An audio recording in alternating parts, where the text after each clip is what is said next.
Hey everyone, welcome to the intro of episode 52, the 1-year anniversary podcast. Woo woo! That was not a professional sound effect. That was Phil's mouth, everyone. That was Michael Winslow. Yeah. Came in real quick. Came in real quick. Whenever you need a sound effect, Michael Winslow will be there. Yeah.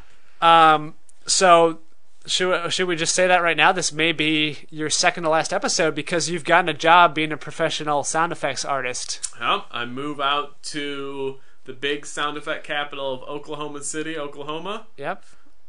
So it's going to be tough. There's a lot of gigs coming in. But this episode, because it was the year anniversary, we talked about a couple of anniversaries. We looked back to some of the years past. Yep. Then we covered some news, some things that were happening. Then you told us about what you were doing this week, which was playing things. No, you were making your game. Yeah. You want to say that? No, we can leave it like that. Okay. And then I talked about how I played Tales from the Borderland, episode 4. Yep. And just some other random things here and there of things we're planning on possibly doing in the future. Yes. So. Teaser for next week. Oh yeah, next week is going to be a big blowout episode. Yeah. We are going to have, we're not going to tell you who they are right now, but we will have upwards of 2+ guests. I was going to say upwards of 1+ guests. Yeah. Yeah. I mean, because we wanted people for our big blowout 52. Yeah. But scheduling conflicts, of course. Yeah. So this is the big blowout 52 with just the two of us. Yeah, and then but next week is going to be the big blowout 52 with more than two of us. Plus. Yeah. 52 plus. Every episode now is just going to be 52 plus 1, 52 plus 2. All right, guys. Thanks for listening. If you haven't yet, please take our survey. You can find it at our Twitter, Not Fun Podcast, or on our website, thisisfunnymorepodcast.com, and subscribe on iTunes.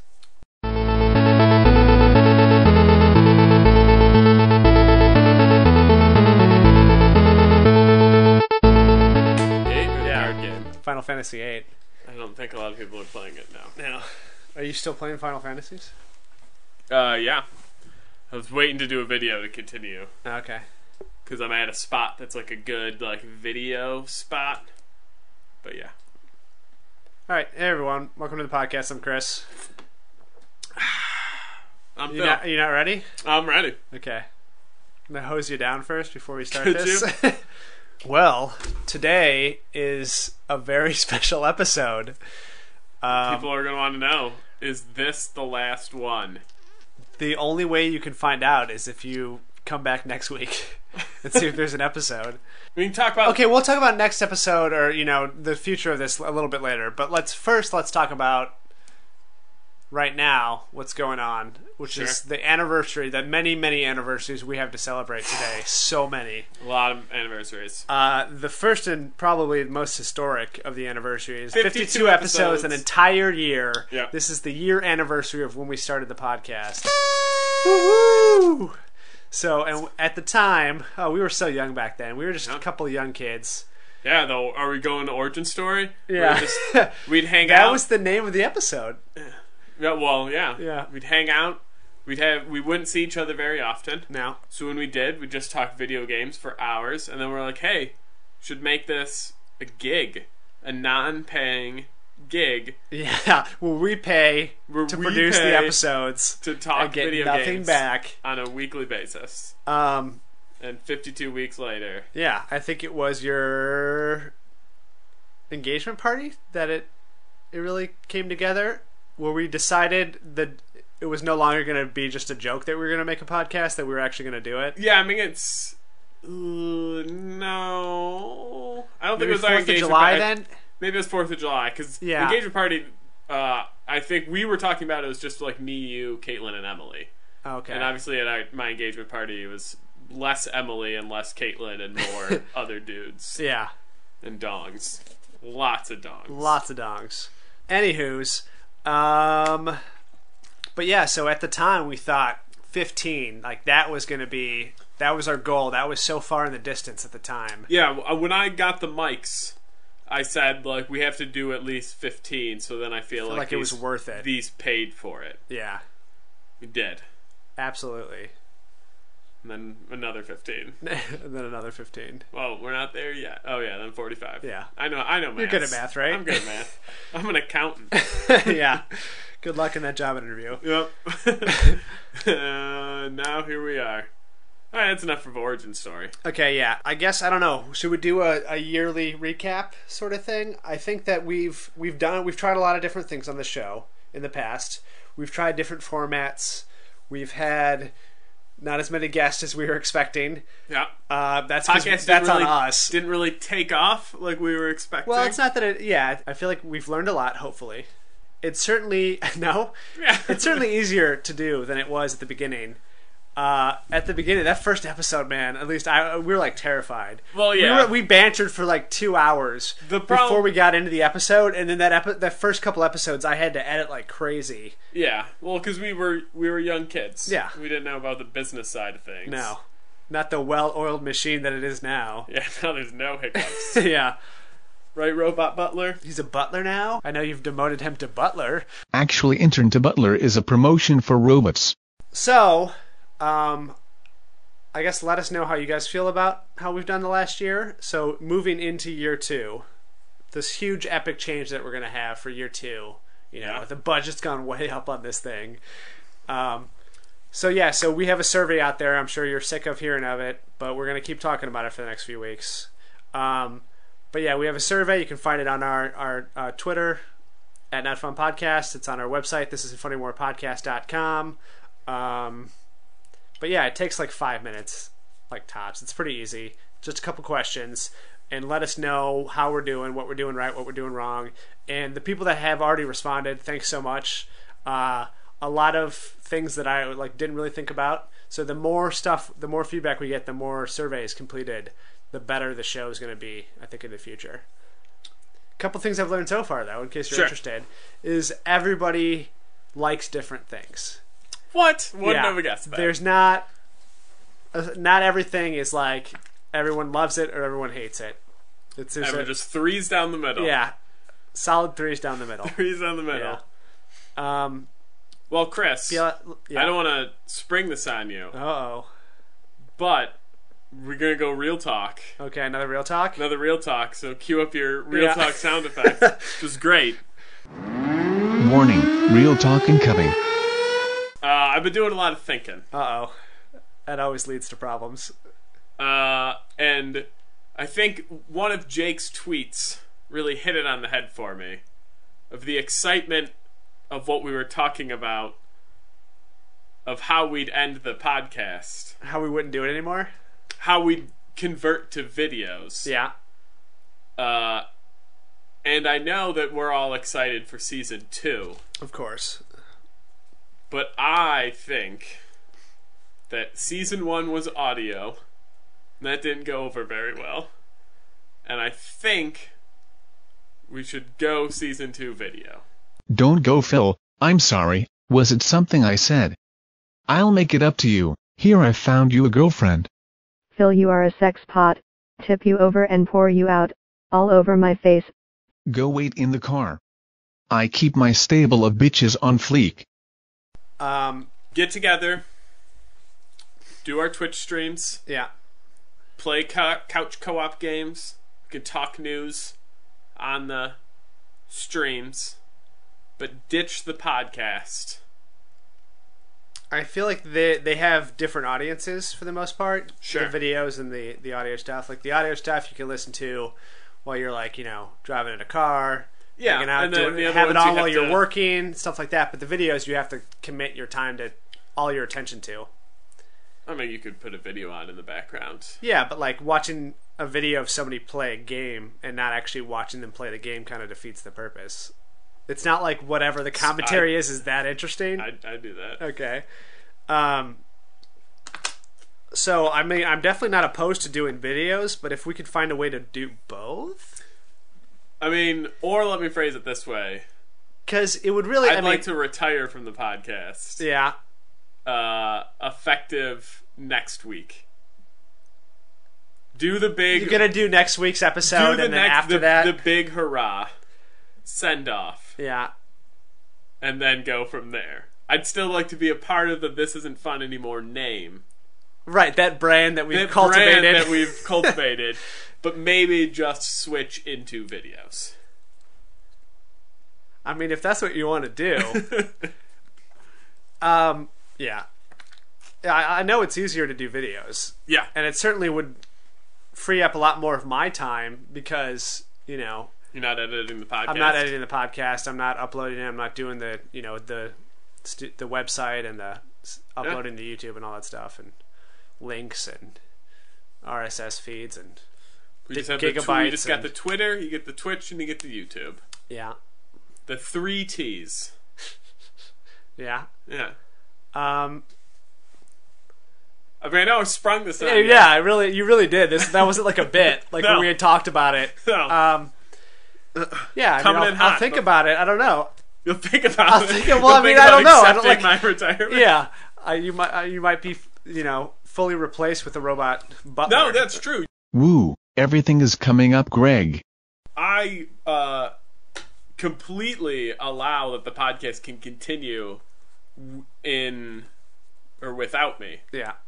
Or option 8 would be that the podcast happens on a less regular basis. Yeah, which is what I mentioned to you like last night. And then maybe just like we have a guest in every month and it's only guest episodes. Here, let me give you some time to think. Yeah. Let me just give you a little where I'm coming from. Yeah. After doing this for a full year, Yeah. I've realized as the weeks go on, I'm getting less and less. I'm getting more and more out of video games. I don't have any plans of buying a new system. We're never going to hit 200 Yeah. Twitter people. I haven't played a recent game, like an actual game that we can talk about. Like Yeah. Rocket League is great and it's recent, But we could like talk that's about like it for maybe 12 2 minutes. seconds. Yeah. Yeah. It's just like, hey, it's car soccer. It's really fun. Like the last big recent story game that I've played is Mass Effect 3, which is already at this point 3 years. 4 years old. Yeah, I think it was 12. And 2012. and I still am like barely chugging through that. Well, you know that way to solve that problem is to play newer and/or better games. Yeah, but it's not. Because another thing that I learned from the survey is that everybody does seem to love the Game of the Month episodes where we talk in depth about one game. Sure. But they said they wish the games may be better. Somebody actually mentioned BioShock. I don't know if that was just a joke because I keep trying to get you to play it. No. Probably when Why you would I took the do my own survey. survey? So you could have this to hit me with. But yeah, I feel like every week could be like a Game of the Month episode if we were playing the same games. Yeah.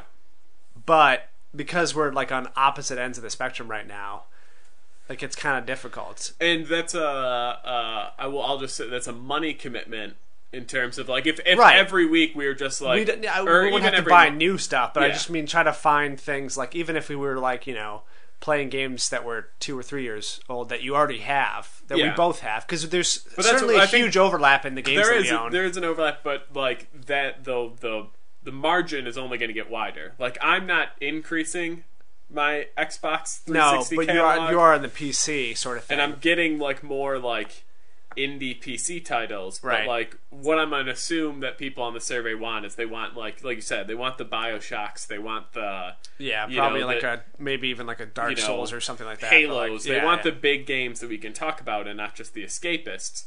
I mean, if I play, we do 1 month of it's like, yeah, I play BioShock 1, like my games will get used up very quickly, and then it'll be to the point where it's just like, okay, well now we got to do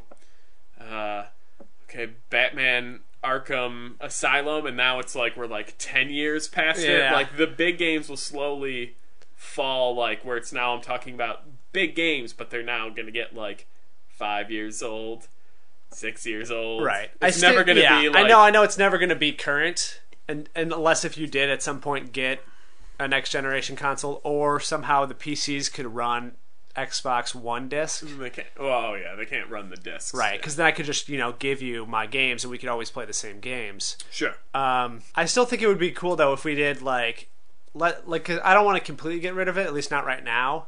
Like, I know I was having the same feeling, but I feel like it's just the thing that's sort of going to pass. No.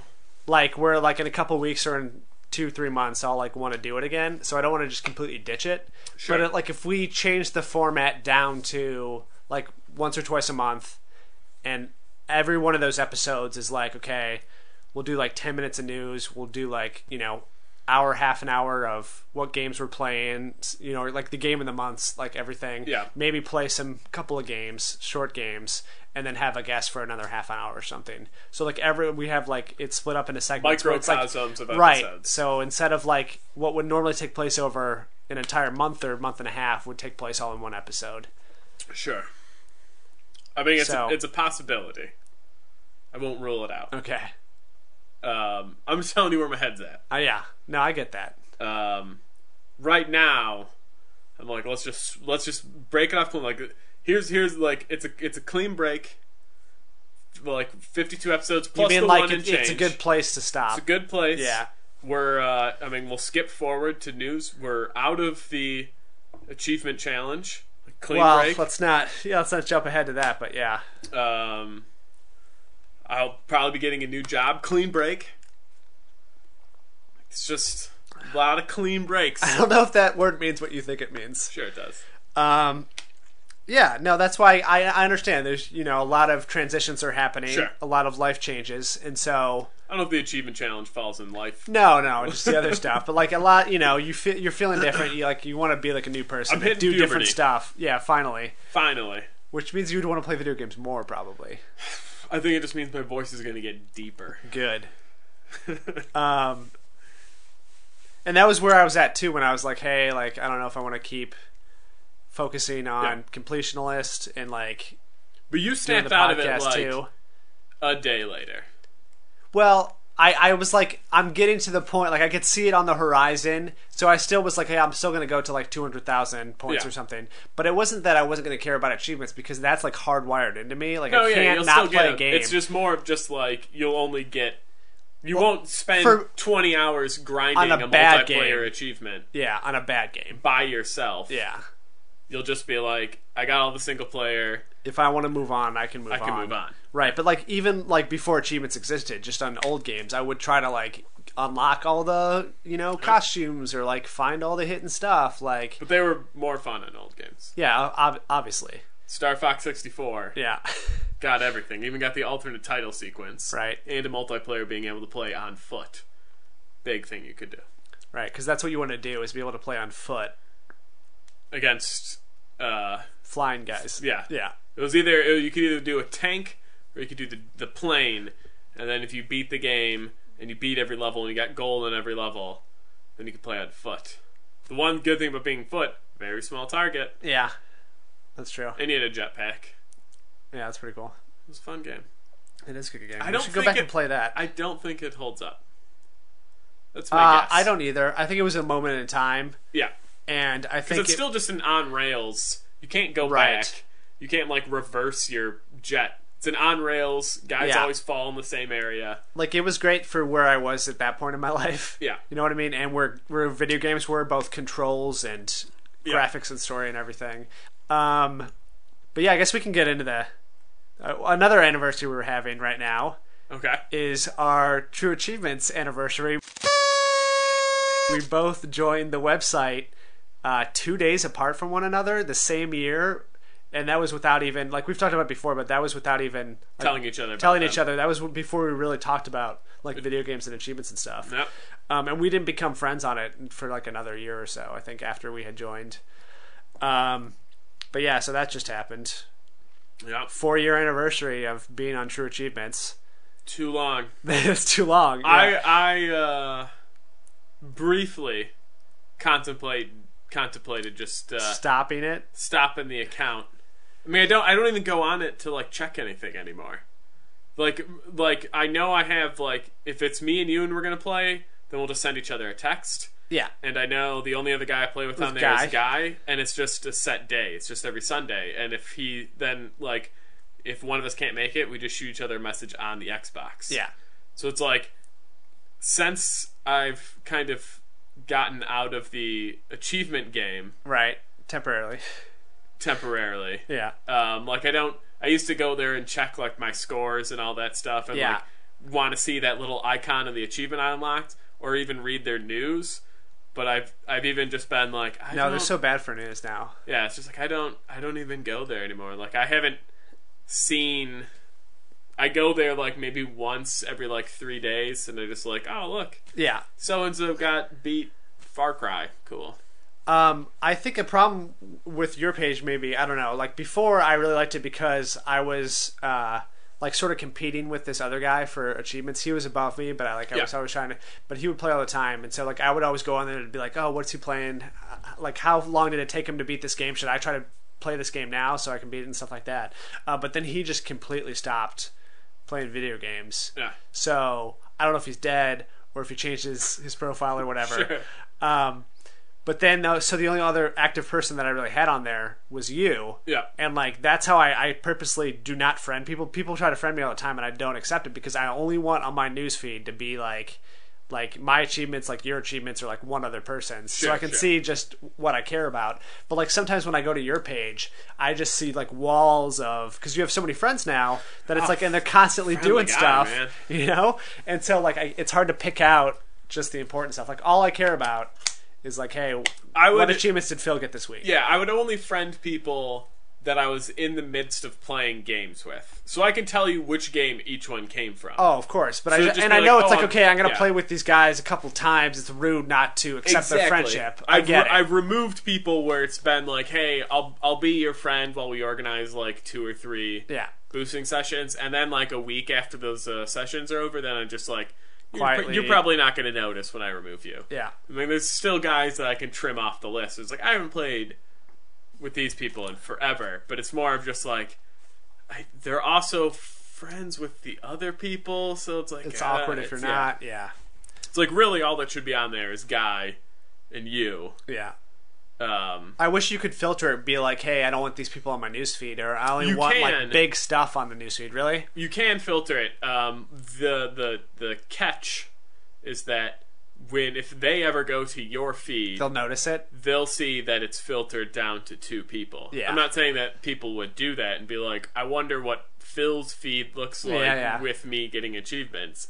But like I did that one time where I had like, you can divide people into groups and like friends, and then I just had like acquaintances, and I listed a bunch of people in acquaintances, and they got mad, and then like one guy just happened to send me a message who I later just removed. But it was just like, hey, I noticed that I'm no longer on your feed anymore. I'm like, well, because I don't care what achievements you get. It's like, I don't know. Then I guess I don't need to be your friend. But at the same time, now all these other people I don't care either, but I don't know. Yeah. Long story short, I just don't care. I don't go to the website too much. So I was thinking about, now that I'm out of the challenge and it won't cost anybody... Yeah, well, stop jumping ahead. So another thing that happened, another thing that is universal in the survey so far is that the last question, or second to last question we asked was, hey, should we still be in the achievement contest?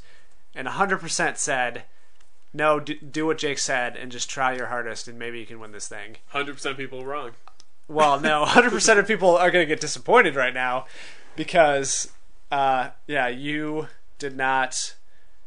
To be fair, when I last checked, the day that was the elimination day, I was in the negative, but our team was in the positive.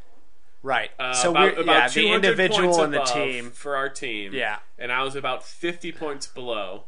And I was playing Turok at the time. Yeah, and of course you don't want to keep playing Turok. And you sent me a text like, "Hey, you're about 50 below. Yeah. You got about an hour left." And at this point, you've already used the 2 boosts you had. 2 boosts. Yeah. And I did a real quick cursory glance at like what you could get, what I could get quickly, without just having to like every game go through tutorials. And I realized that I was just like, there's nothing that I really like. I don't want to like have to like load up like Assassin's Creed 2 and go through the whole like beginning story just so I can pop like the first 5 easy achievements. So I was just like, well, you know what? I'm just laying it down. Laying down the sword. I was like, we're still hitting it in the team wise.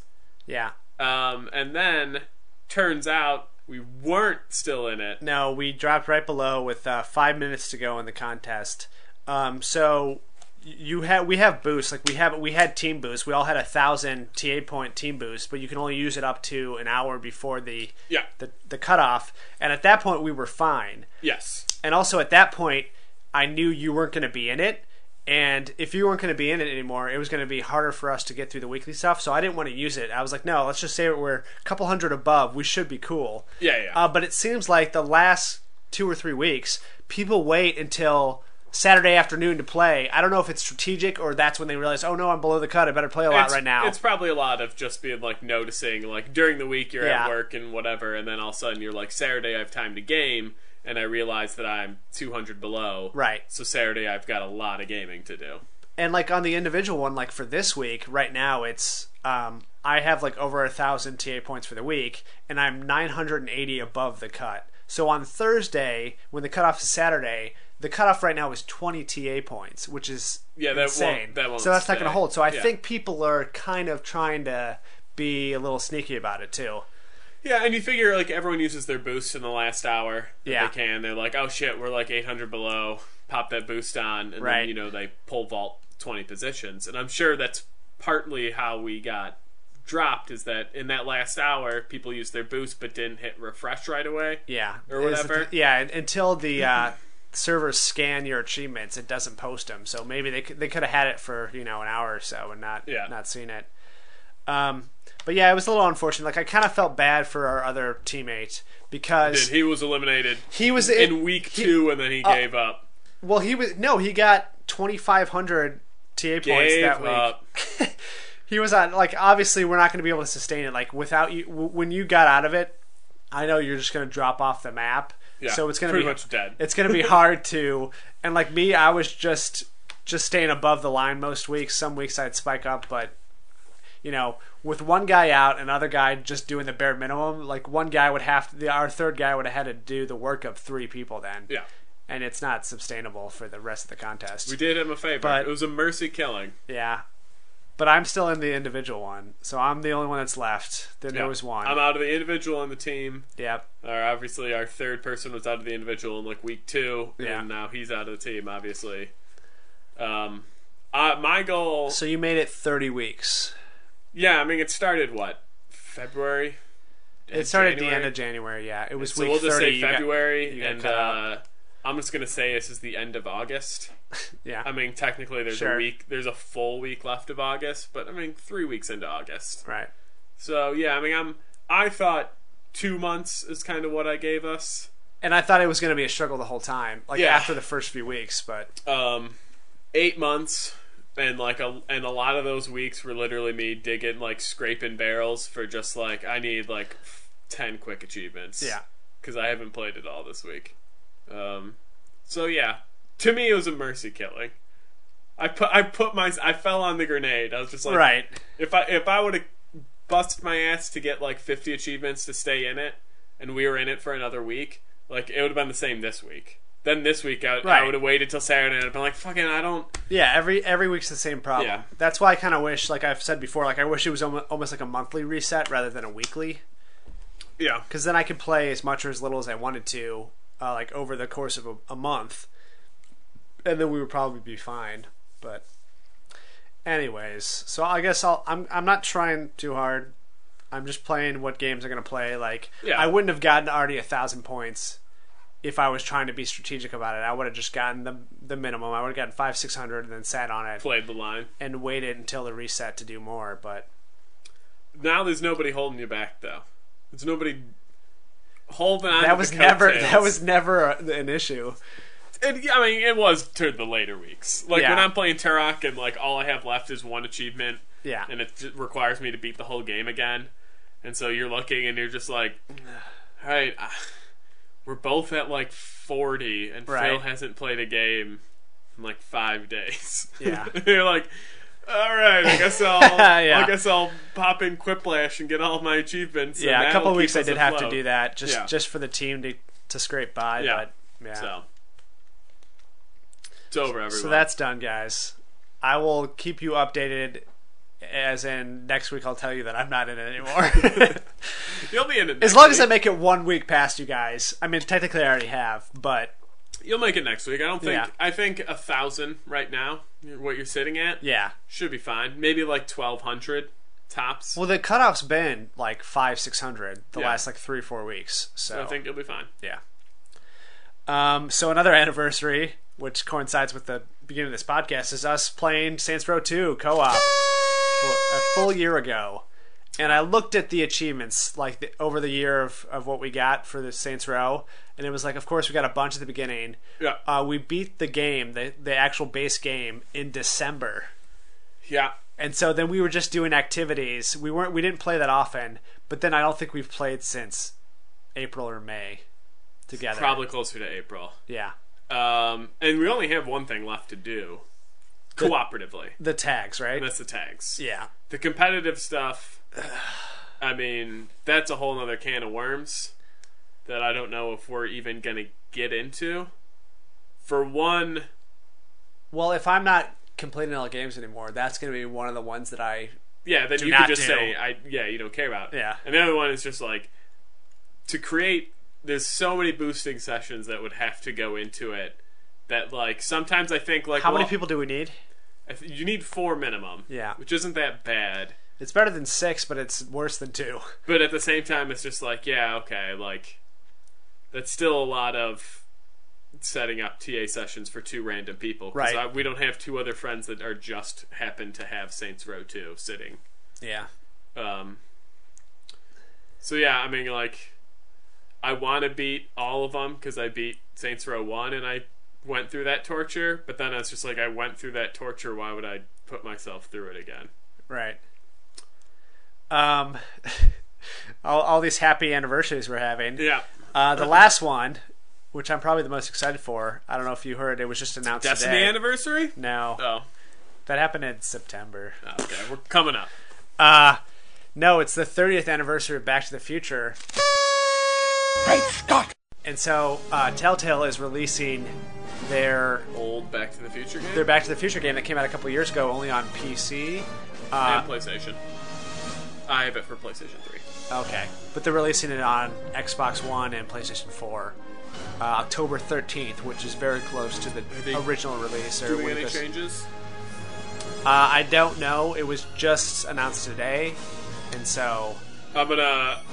I know it's not great. It's not their greatest game. Well, I was gonna say it's a huge departure because it's not choice based. It's adventure game. Right, it's a walk true around, point and click. Yeah, it's like find this item. Yeah. Use said item. It's not just like, hey, I'm Lee. I have crackers to give. Which Yeah. character gets It's crackers? it's before The Walking Dead season 1 that sort of changed the game for Yeah. them. Yeah, it's very. I think it's what I've played of it is decent. Yeah, I heard it's good. But it's very like old school adventure game. Yeah. So, I'm gonna pick that up when it comes out in October. Yeah, I guess that's all the anniversaries that I know about right now. a lot of anniversaries. A lot of celebrations, you know. Should have had cake. I mean, we're wearing party hats, but we often do, so that wasn't anything special. Yeah, I mean, if you didn't tell me about these anniversaries, that wouldn't have changed my decision to wear this party hat out. Yeah. Da da da da da da. News. We'll just quickly go down the list of some couple of things. Sure. Patrick Kane off the cover of NHL 16. This was going to be a historic year because it was going to be the first time there were 2 athletes on any of the covers for an EA sports game. Yep. Now that's not going to happen. It's just going to be Taves by himself. Probably just how it should have been to begin with. Have you seen the new console that China is making? That is a ripoff. It looks like Looks like a PlayStation, but it's got an Xbox controller.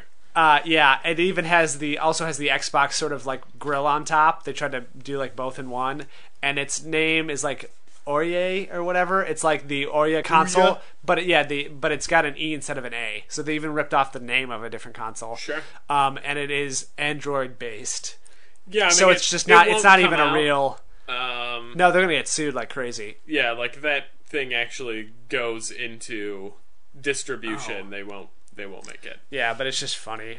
I mean, they've had some pretty ballsy ripoffs in the past, but that's really ballsy. Or no one's gonna sue them because they're just like, no one's gonna fucking buy an Android-based console because no one bought the last Android-based console. Right. But they're pretending it's not. They didn't say that was, but people investigated and found out that's what it was. Yeah, they were pretending like it was like a real. They're like, hey, get the the PlayStation 1 sort of thing. Like they were, Yeah, it's PlayStation 1 quality. Another thing that just reminded me of is, did you see that they started a Kickstarter for like this gaming ring? It's a ring that you wear, and it's supposed to be like motion controls, and it's supposed to be like better somehow than connector, PlayStation camera, PlayStation Move, and all that stuff. Sure. And they're like, oh, like for all those games, you have to buy an expensive peripheral, but this is only $100. What? That's how much those things are. That's more expensive than like you can probably buy a Kinect for less than $100 brand new. What their biggest problem is there are no games that are going to require this. Right. Because it would have to be proprietary. Unless it's going to support Oculus. But it won't. Yeah. Oculus has their own sort of motion-based controller. That's what I'm saying. So unless it's somehow future ring where it's like, yeah, this is going to work with Morpheus and Oculus and VR headsets.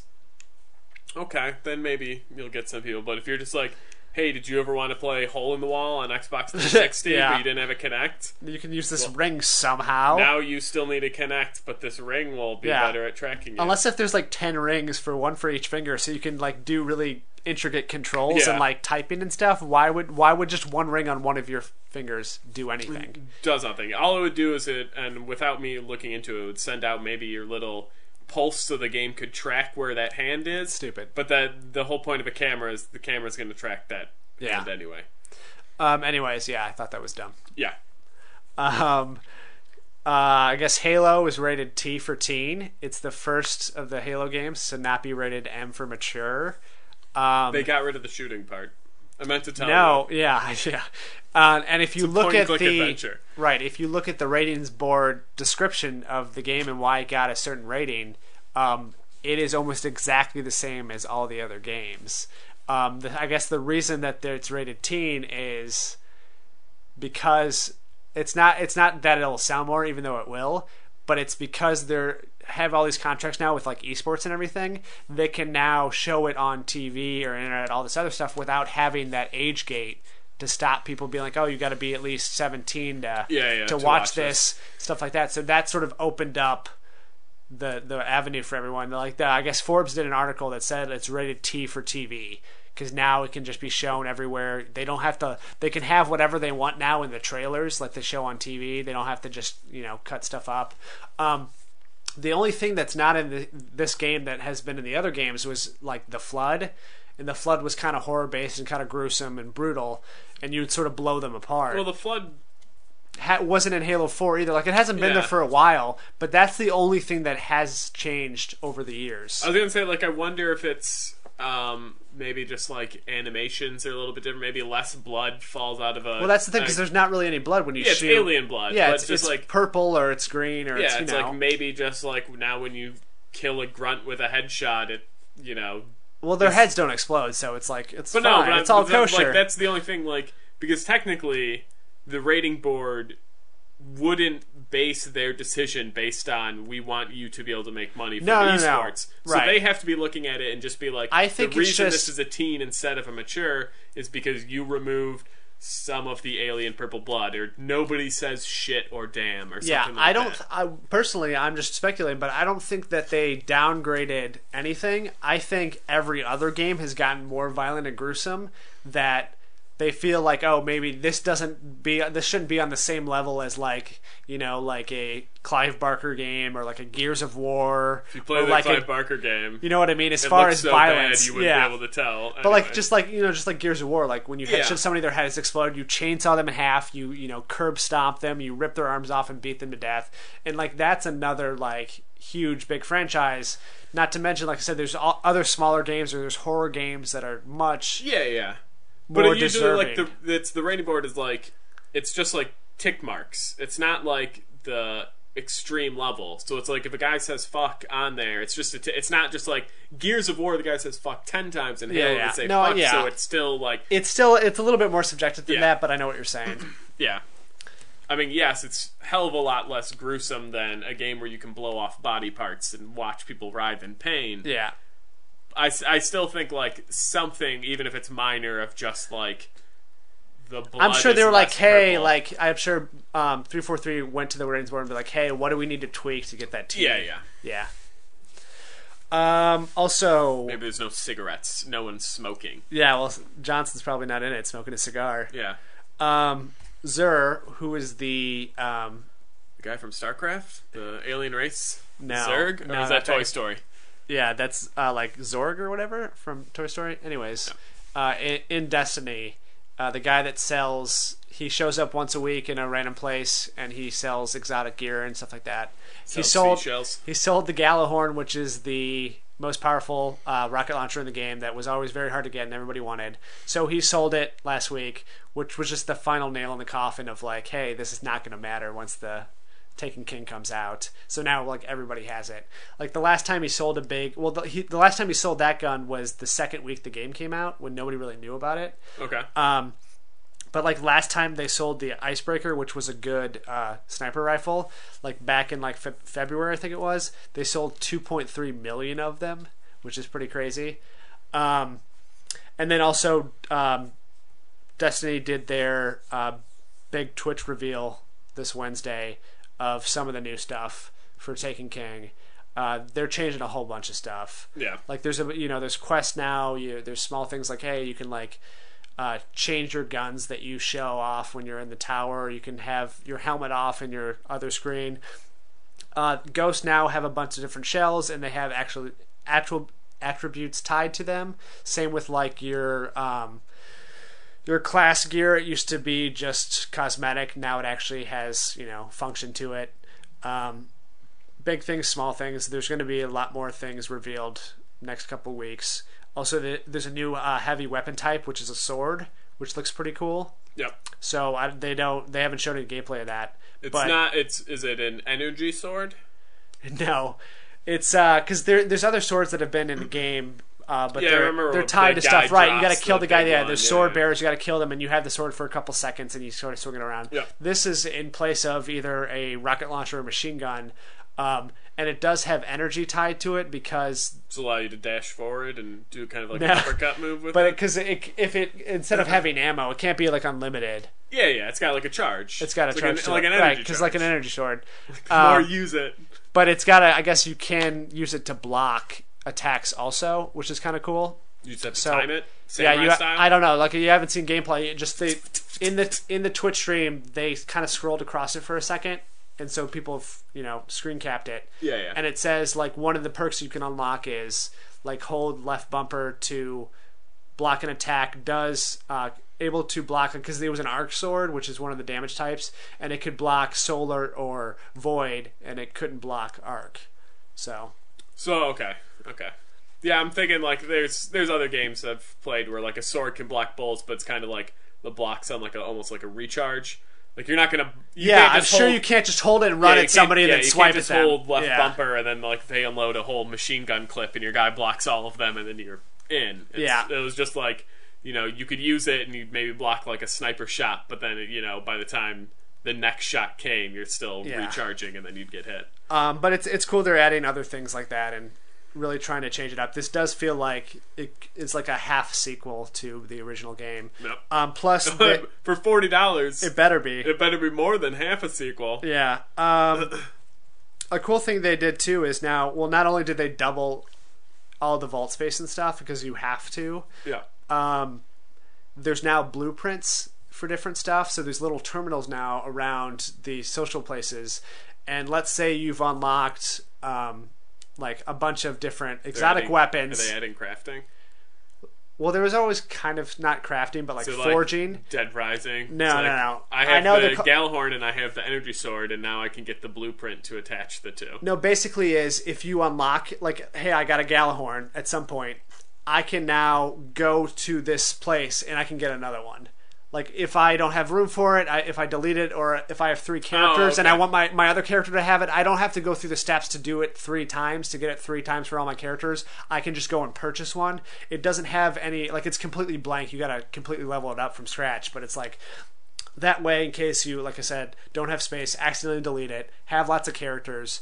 Also, that way, like, you don't have to deal with having like a million different guns. Or the best part is they got rid of the like all the emblems and stuff, because they've been just throwing emblems at you like crazy, and you only had like 20 spots, including the vault, to where to put them. Now you can just go to these blueprint areas, and it shows you all of them. So one, it tells you how to unlock each one, which is kind of cool, and two, you can just store everything there. You don't have to worry about carrying everything with you.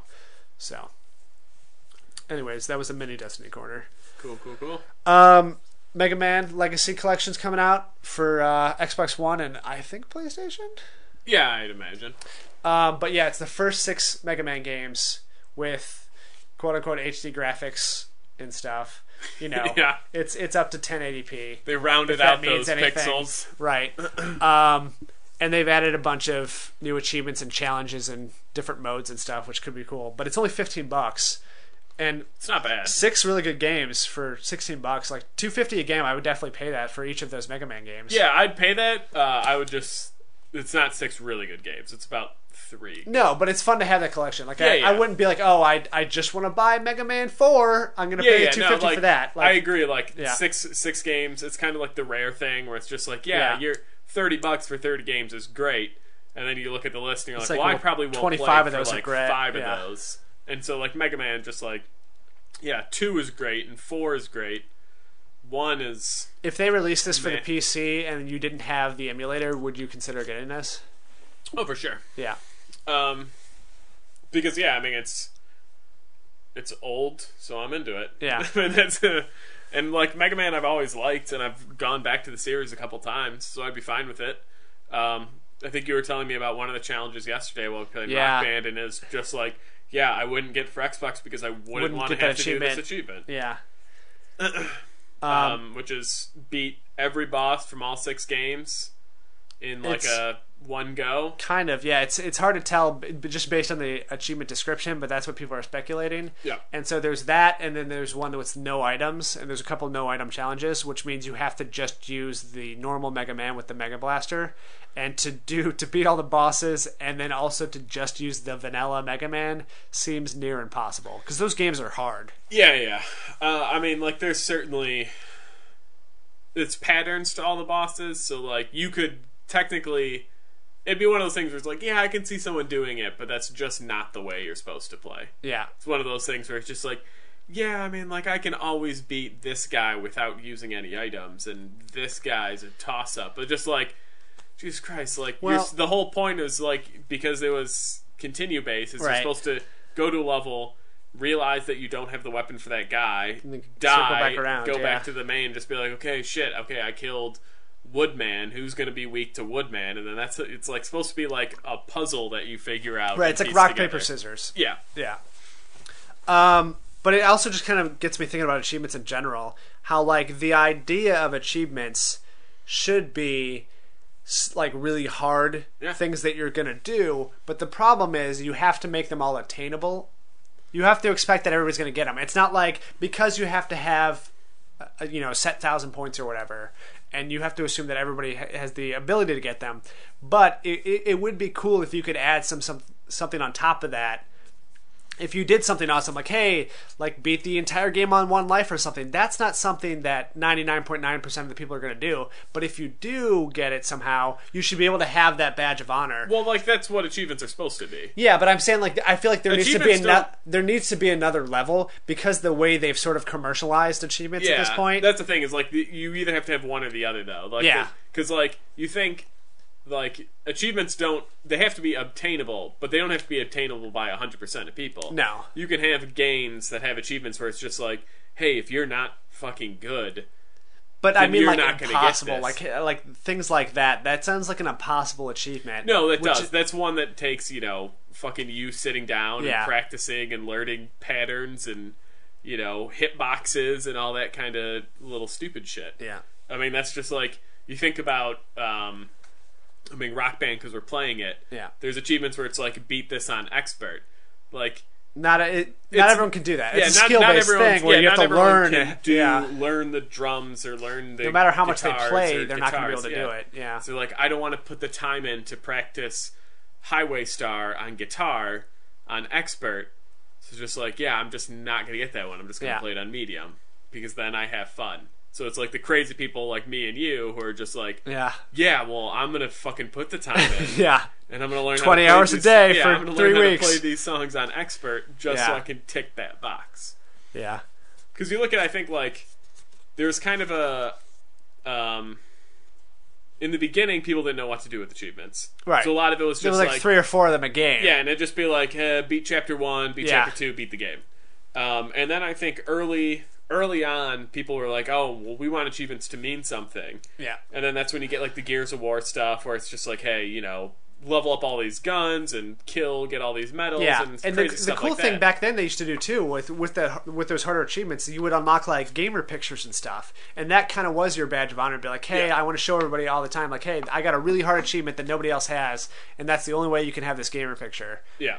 And then I guess they tried to do like avatar items was another thing they added Yeah, on. once they got the Avatar stuff. And then like for Xbox One, they added like challenges, which were just time based kind of like achievements Yeah. that wouldn't go against your normal list, but those were usually fairly easy. And I feel like games have kind of stopped doing those. I got those a bunch the first 6 months a year of Yeah, I Xbox feel- One, and now I've never unlocked them. I feel like they hit gold with achievements, and that's why Oh, yeah. it kind of you know, they started commercializing them where it's more as just like, you know, they'd advertise on back of boxes like, Yeah. this has got so many achievements, and like you said, they'd get them where it's like, now everyone can get 1,000, you know, gamer score just by playing the game and being okay at it.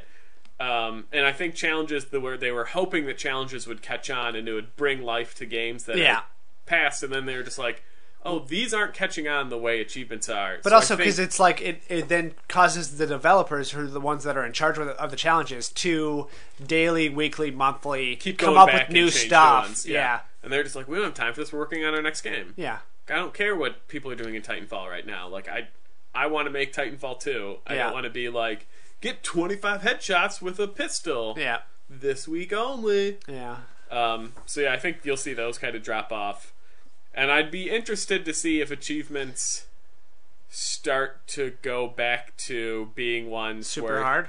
not necessarily super hard, but just ones where it's just like, okay, you might be able to get 98%, but like 2 achievements are going to be kind of badge of honor achievements. I feel like there's kind of been a formula that's been established for most games.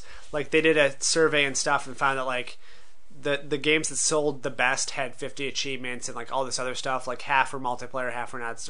So I feel like once they kind of focus grouped what was the best achievement list, everyone kind of copies that. It's all average of like 50.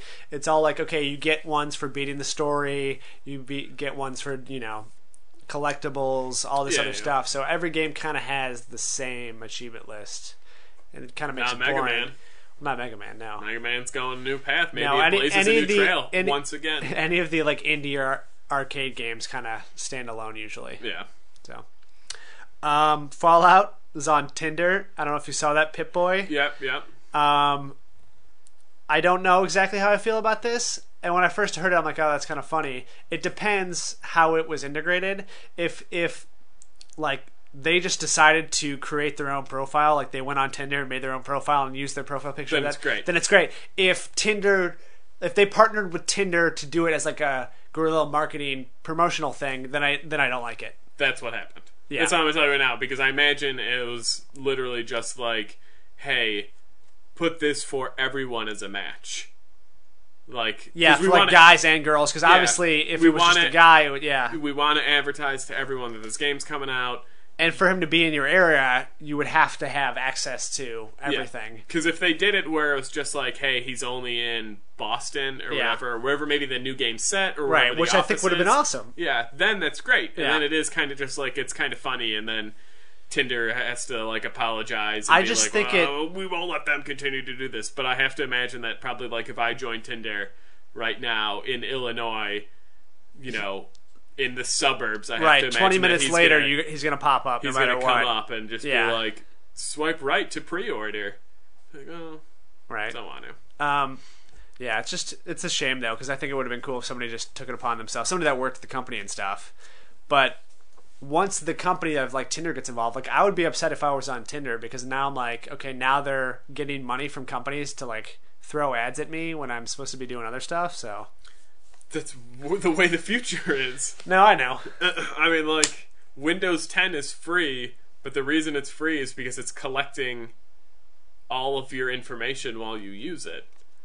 One of the things when you sign up for Windows 10 is they give you, like, you know, your privacy stuff and all that stuff, and you can just hit next and continue. But if you, like, dive down and read into that stuff, it's just like, we're taking data mining. Yeah, we're data mining all this information, and that's how we're paying so you can have Windows 10 for free. It's just like, it's one of those things where I think it's, for us old timers, we can get upset about, because we're just like, I don't want you in our space. Like, I don't want there being guerrilla marketing in my Tinder that's just like, oh, I'm trying to find love. Right. I don't care about Fallout. I don't want someone then showing me a smoothie for Wendy's and shit like that. Yeah. But at the same time, it's just like, I think that's just now the wave of the future. Well, like, when that's they the put problem. ads like on Facebook, that's when I was just like, oh, I thought somebody posted this. No, it's just like, Wendy's has got new chicken fries. The whole idea of, like, trying to trick you into thinking that it's, like, not an advertisement, it just doesn't work. Like, once a corporation gets involved and, like, their plan is to have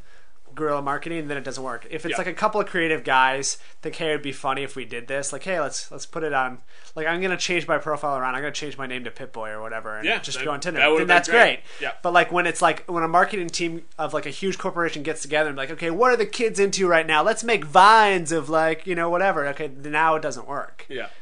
Because the idea of guerrilla marketing was always like, hey, they're not supposed to know that it's an advertisement. But now it's more blatant than ever. So that was just a little rant I went on. No, speaking of pre-orders, talking WWE? No. Madden 15 or no, Madden 16. The pre-order, if you get it at GameStop, is you get $15 of Live Nation concert cash. Wow. Absolutely no connection to deal. anything. Like, that's one of the most ridiculous pre-orders I've heard of. See Madden in concert? No, because there's not even a thing. Like, there's no connection. Musical? No. John Mann's not there doing should be talks. No, he's just sitting across the country on a flatbed somewhere eating hot dogs. He's great. Yeah. So yeah, companies are the worst. Pre-orders are bad. Yeah, I mean, so few pre-orders even pique my interest, and those that do is just like, I don't know if your game's gonna even come out working. Right. It's like, I can't. Anytime the pre-order's good, it's because they took it out of the game to make a pre-order, and then you're, like, upset about it. So. It's like, man, that sounds great, but chances are your game's going to ship broken because not a game has released scot-free in, like, over a year. Yeah. Speaking of which, Rainbow Six Siege got pushed back.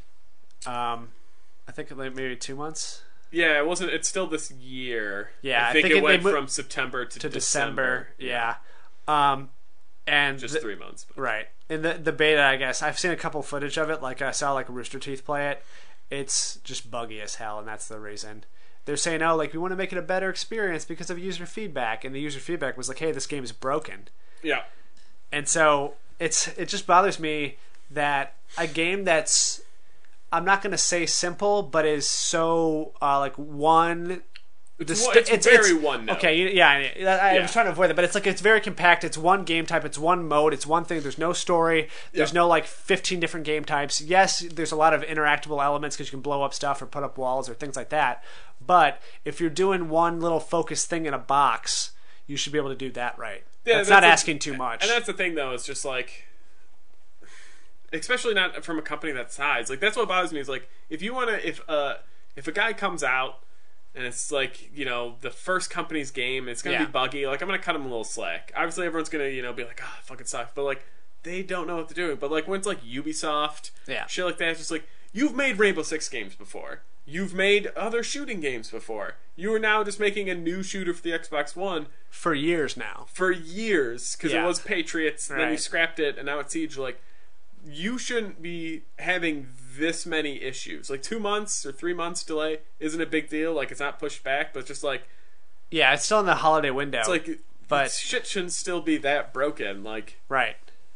Whatever. Very negative mood for new games. Yeah.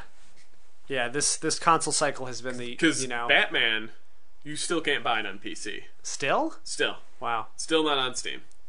The talks are that in September is when the next patch is coming out for PC users, and then it might go back up for sale. How, you've beaten the game twice. Yeah, a while ago, and it still hasn't come out on PC because of how broken it is. Right, which obviously really sucks. The only silver lining in this case is that it's, a single player only game, and so you're not really losing anything by having to wait a couple months other than having to wait. Yeah, I mean, like, if I was a super diehard Batman fan, I'd be pissed because, like, I already know the spoilers of the stories. Like, it wasn't even just you saying it. It just I didn't really say anything until you would come to me and say something. But it's just like you'd have to go on like radio blackout.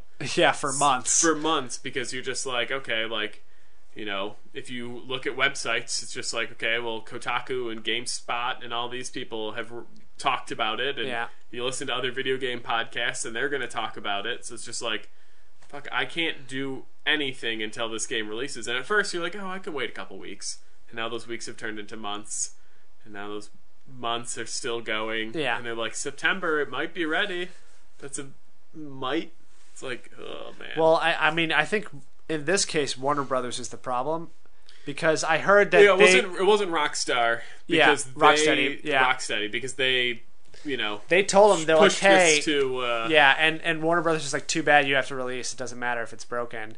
And they sort of did the same thing for Batman Arkham Origins, which another company did, but when it came out it had a game breaking bug that it would erase your game saves and all that stuff. We're working on DLC and they said, no, we're not going to fix that. We're going to work on DLC instead. Because it's money.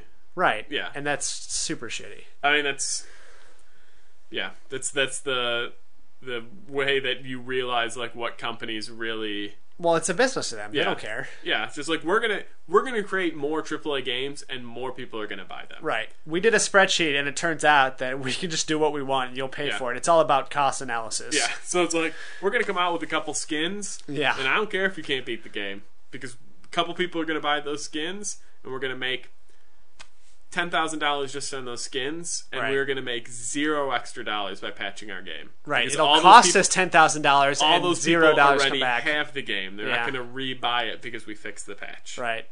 This is sad that this kind of just dawned on me, but I foresee in 5 years companies selling patches. Yeah. Hey, if you want all these upgrade tweaks, the rebalancing. Hey, it costs money to do this. Costs money to develop. We had to have people sit down, test this, fix a couple game-breaking bugs. Right.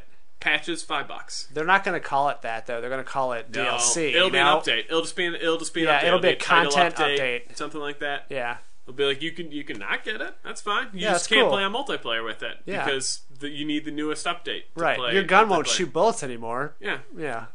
But you want to fix this game-breaking bug? No, $5. $5. We'll do it. I guess that's all my main news stuff. So, but I do actually want to talk about. So, Gears of War Ultimate Edition comes out day after this podcast comes out. Another anniversary we could talk about, but that's okay. But if you buy like the Ultimate, I don't know what it's called. It's something like the special bundle that's a digital only. You get like 1 million different gun skins and all this other stuff. So any marijuana leaves? And I hate probably, but there's a lot of like animated ones or like glowing ones or like ones that's on fire and stuff, and all that's cool in theory. But I hate skins like crazy leopard neon skins for like competitive shooters because all you do is glow across the map for everyone to see you. Yeah. And like a game like, especially like Gears of War, which I know they've changed some things that I talked about that I don't like, that you kind of have an outline of all the characters now, like from far away. But like Gears of War 1 to me was always like hide and go seek. It was round based. It was, you only had one life, and so it's like you had to like hide around a corner before a guy or like whatever. And so to have something like, hey, my gun shoots fire pellets everywhere, it's like all you are doing is putting a bullseye right in your face. Yeah.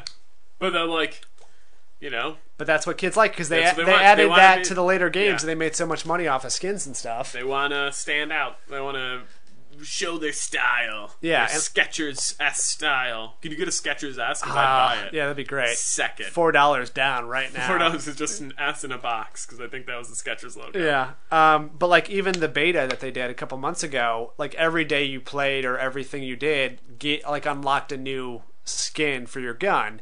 And like when you would go and play, you would see all those people using that, and I would never use that. I'd always use the defaults because it's harder to see you. Yeah, and everyone probably, while they were talking on the mics, not to you, they're like, look at this noob just starting off with this defaults. Which is fine, because then they, underestimate me, and Yeah. I can shoot them in the face. And they're like, let's just all knife them. Yeah. And you're like, There are knives in this game, right? yeah. Yeah, don't worry about it. So, what games are you playing? Anything new? Well, Chris, I haven't played anything new, but every day this week I've worked on my game that I've had put down forever. I think that's even better. And I've drafted. I created the whole first town and first dungeon. Nice. Started actually coding puzzles in the game. Doing a lot of dialogue. And realizing how much work I still Text-based have. dialogue?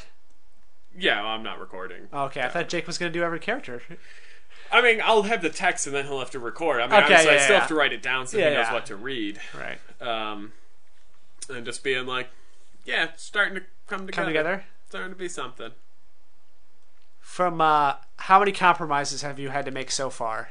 None. Really?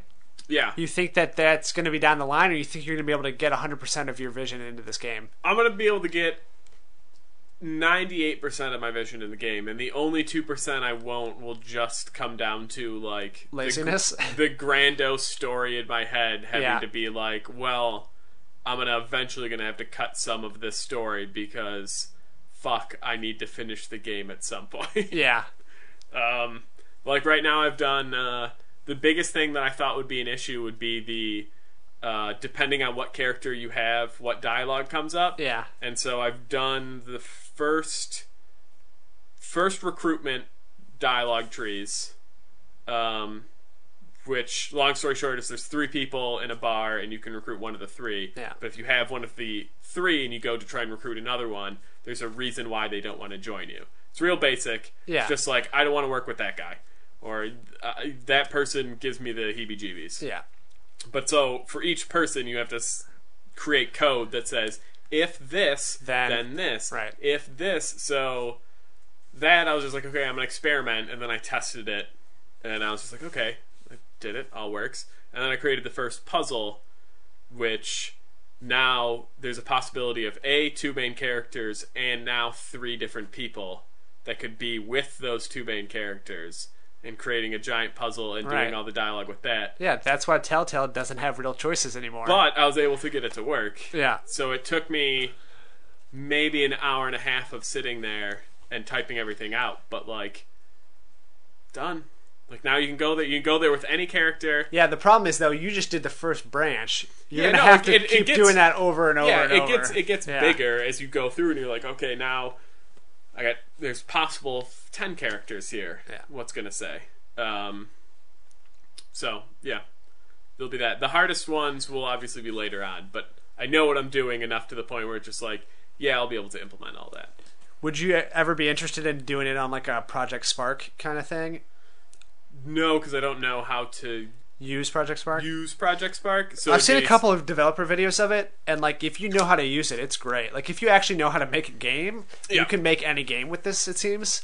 But yeah, I mean, just the tools and the possibility of Project Spark is very interesting to It's me. probably way But I vast couldn't do it. Just like like some people would always make crazy maps and stuff for multiplayer stuff. Like it's just too overwhelming for me. Like I don't know enough to think of a good.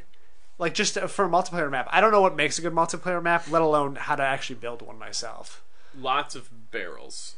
I'm Yeah, gonna tell you chest-high this is walls and secret. stuff. Chest-high Yeah. walls and exploding barrels. Yeah. I will say, I mean, the only thing that's just like, I agree, like, I've never created maps, Yeah. and, like, I've only tried creating a game one other time besides this one, and usually you just get overwhelmed. It's just like, I've just been doing it where it just... Because you have a template that you can work with. You have a template, so you can kind of just be like, okay, I know for sure it's going to be an RPG because that's already built in. I know, like here are my paint brushes or whatever. Yeah, like I don't have to code a graphics engine or something. I don't have to code. Yeah, like so you take out all of like the hard stuff, and now it's just like, okay, well now I actually have to draft a whole story. Yeah, and then code the story into the game.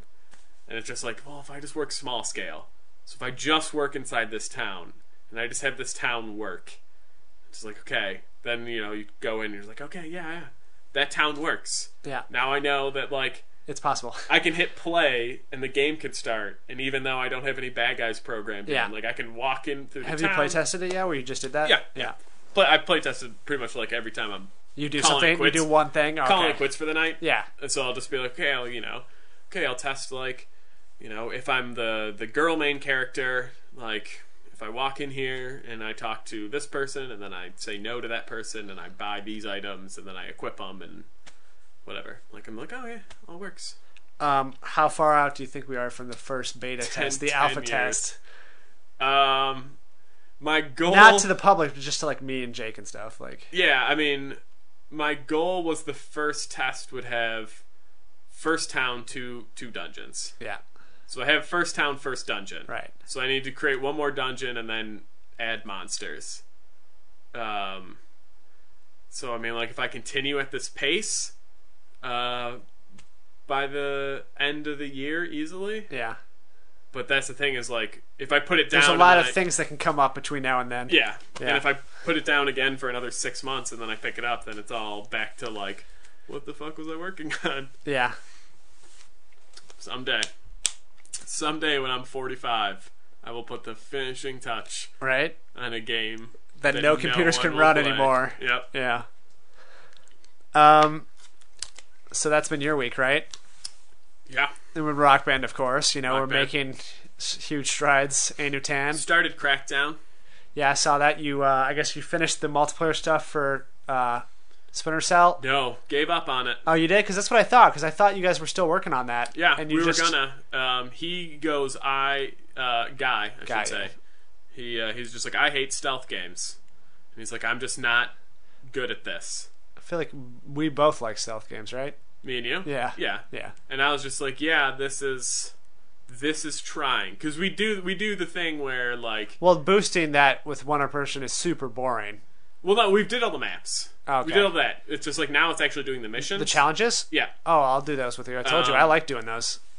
Yeah, we probably will have to. Yeah. Because, like, we get to, you beat one, and it's just like you get a silver because you weren't fast enough. Yeah. And so we try again, but then we die, and then we wouldn't get the no deaths bonus. Right. So there's a lot of that where it's just like, well, I'm fucking sick of doing this level. And I'd be like, okay, yeah, I understand that. Like, it just isn't working for you. Yeah. So we put that down, and we're moved. We don't have many games left between the two of us. Yeah, I haven't played Crackdown co-op, so I'm a little upset that you started with somebody else. I'll start it over with you. No, it's okay. No, like literally, I can get you to where we are right now. Can you do it with more than 2 people? No. Oh, okay. That'd be cool if you could do 4 people. It would, realistically, to get all the Crackdown multiplayer achievements, get done in 2 hours. Yeah. Cool. Because, like, once you have a power, like, the whole thing with Crackdown is knowing where the bad guys are. Yeah. And then, like, I'll have a leveled up character. Yeah. And you can literally just, like, jump to them, shoot them, jump to the next one. Yeah. So I could still do that. I remember getting some of the achievements with one of my friends I used to play with. It was like you got to do all the crazy jumps and stuff in the car, and the way we got it was he had his guy leveled all the way up, so he just picked up the car and would like throw it up in the air, and I would count as like a barrel roll or like a backflip, and he would just toss me around in the car, and I got all the achievements that way. It was kind of fun. Yeah. The rest of the game itself, not great. Well, yeah, it's definitely a game that's aged poorly. It came out like 8-9 years ago. Yeah, something like that. It came out right when the 360 came out. Yeah, if it wasn't a launch game, it was very close to a launch game. Yeah, it might have been 10 years then, wow. But yeah, I mean, there's absolutely no story. No, it's cell shaded, kind of cartoony. It's kind of cartoony. It's There's sandboxy. like it's very fast paced, which is fine. Yeah, but at the same time, like, you're because other games have taken that idea and sort of done it better since then. It's kind of hard to go back to. Even what I will say is, like, so you can hijack cars. Yeah, right. You can drive them around. From the get go, you don't need to do that because you can fly. A level 1 character can jump onto a lot of buildings, and it's more fun to traverse that way. Plus, you're rewarded for doing it that way because you're going to find 6 million orbs that you need to collect. So it's like, there's never a need to get into a car. Besides, there are races that you have to do, which I haven't attempted any of them. No. But just like the thing is, I think they had to have that in the game. One, because it was kind of taking the GTA sort of formula. Yeah. But also, it would be ridiculous if you couldn't hijack a car. And when you could jump across the city in one jump and like kick somebody through 4 buildings at once. Yeah. To not be able to open a car door and get in the car I think would be the crazy. only button for a car should be pick up car. Yeah. That should be the only button. Well, that's the only thing you'll really use it for. Yeah, that's like, I think, like, I don't know. I don't know how game development works besides how I work on my own. But just like, you realize if anyone play tests, they just be like, you know what no one ever fucking does? Race or drive, because you can't shoot while you're in the car. So it's not like you can... No, and you can't like slam guys or anything with it, can you? Well, you can hit them. Yeah, but like, they don't like blow up. Yeah, do anything cool. So it's just like, no one does this. I can drive to a spot and then I can get out and start shooting them. Yeah. I don't know. Crackdown. Give it a C. It's fun, but it's about 3 hours. That's how much playtime most people should put into it. Played for a good, long 3-hour session and you're like, yeah, good, had fun. Yeah. You want the achievements? Probably like 15. Right. And that's a lot of just jumping on buildings and looking at a guide to see where the next agility orb is. Yeah. Collecting those orbs was a lot of fun. Did you do all of them? I think so, probably. Is all you have left the co-op stuff? Co-op and like a couple. Like I didn't do the races, and I didn't. I didn't 100% that. I didn't even attempt to. I just played through the story for the most part, and then got a couple of ones here and there when my friends were still playing that game. And then after that, it was just like, nope. Yeah. And I never picked up the second one or anything. Yeah, which adds like zombies and stuff and mutants and other things. More of the same. And that's what kind of like, a long time ago we talked about the Microsoft press conference, but like that's like, I hadn't played Crackdown at that point. Yeah. So then I kind of was just like, when I suggested like, oh, we'll play Crackdown, and then playing it, and I'm just like, I hope the third game is not just more of this, because 2 is more of this. Like, I hope the third one is, they've made some changes, otherwise... Right. I'm sure they did, because otherwise, why would they go back to do it? Like, so much time has passed. Why, like, that's, like, until I see the changes. Yeah. Like, they made all the buildings destructible. That's great for multiplayer. But it's just like, I hope you did more than just up the graphics and make the buildings destroyable. Like, if I'm still just like, there's no story, and I'm just running to a gang member and kicking him 5 times, and then he dies, and I jump off the building, it's just like, I don't know if I need to play this. Yeah. But anyway, go ahead. What are you playing? I mean, we've been playing Rock Band, so I've been sort of dabbling in the Rock Bands here and there just to get random achievements and stuff, and do practice, which turned out to be a negative thing, but we don't have to get into that. Sure. But you let me borrow your Pro Guitar last night, so when I came home, I tried it out. Yeah. I did the first set of tutorials and stuff, played the first song, which was like hardest button to button. Fucking, it's a little bit hard. Yeah. It's there's definitely a steep learning curve. I bet.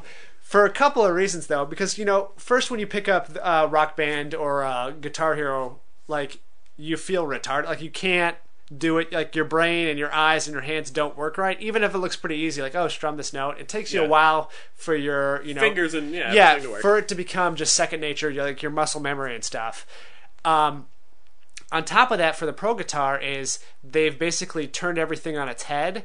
The colors now do no longer go like vertically down they go horizontally because they're based on the strings, Yeah. which is very confusing because if you see like, okay, there's a green and there's a red, you slide your hand up and down the fret rather than onto the next thing. So that was the first thing. Also, for whatever reason, far left now is now red. It goes red, green, and then the normal colors, which is they just swapped red and green for no reason other than to just mess with you, I think. Yeah, okay. And so now it's like number based too. So it's like numbers is based on where you are in the fret, which is normally colors, and then colors are now what string you have. So not only do you have to, there's 3 things you have to worry about all the time now, rather than just one, which was like color, and then you just strum. Yeah.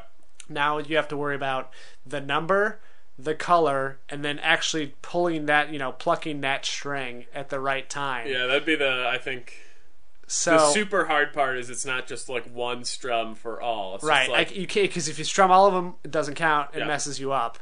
And so that is taking some getting used to. I will say that at first it seemed near impossible. Like when I first started doing the tutorials, I'm like, these tutorials are even impossible. yeah. But by the time I finished playing the first song, I was then able to jump in. I jumped into like 5 other songs and just played them, on easy. Didn't do great on it, but just You gotta approach it though like it's the first time you've played Guitar Hero or Rock well, Band. that's how it is. It's like learning Yeah. to walk again. Like So, you like- can't take any of the skills that you really know. And I think that's the biggest change is like you're so used to like playing expert Yeah. and going at a certain speed and just kind of being like at this point your skills are good enough that you're just like, oh, I bet I can do 70% of that song. I've never heard it before. Yeah. I bet I can play 70% of an expert. Yeah. So it's like to now go like I have to play on easy, and I know I'm still on easy. Yeah. Gonna get 70-80%. Right, and too, And I I'll spent probably never use a special. I spend a lot of time looking down at my hands, Yeah, which I I imagine. never would do on the other one. Even when I was learning the original like Guitar Hero, I never had to really look down at my hands other than maybe once or twice. Yeah. But now it's constantly like, because I'm trying to find like the numbers that are on the actual guitar, Yeah. and then what key and then what to pluck, because like I don't know by feel without looking like where I am vertically or horizontally on the fret. So Yeah, I'm like I said, yesterday I told you, like, I plugged it in, I looked at the first tutorial, and I'm like, I don't have fucking time to do this right yeah, now. there is actually a lot of tutorials, Yeah. which is good.